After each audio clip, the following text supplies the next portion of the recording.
জোলাইবাড়িতে বিজেপির যুব মোর্চার সাংগঠনিক সভা।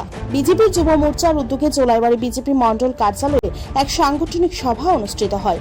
মূলত সংগঠনকে শক্তিশালী করে গড়ে তোলার লক্ষ্যে আজকের এই সভা বলে জানা গেছে।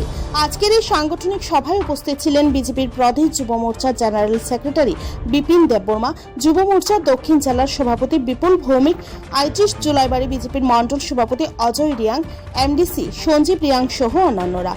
আজকের এই সাংগঠনিক সভায় উপস্থিত থেকে সমস্ত বক্তারা আগামী দিনে সংগঠনকে আরও বেশি শক্তিশালী করে 2024 লোকসভা নির্বাচনে ভারতীয় জনতা পার্টির মনোনীত প্রার্থীকে বিজয়ী করার আহ্বান জানান।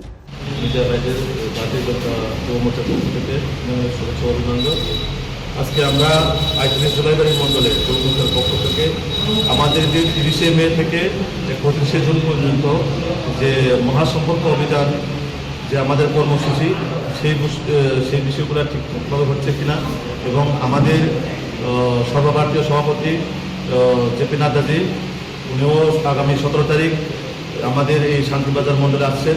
তো সেই বিষয়ে আমাদের আজকের যে বৈঠক, তো বিশেষ করে আমাদের যে মহাসম্পর্ক অভিযানে প্রত্যেক বুথ থেকে আমাদের যে লাভার্থী থেকে শুরু করে আমাদের যে বাইক যাত্রা, আমাদের নিউ ভোটার রেজিস্ট্রেশন, এই বিষয়গুলো নিয়ে আমাদের এখানে আজকে যে জুলাইবাড়ি মণ্ডলের যুব মোর্চার অফিস বিহার তাদের সাথে কথা বলব।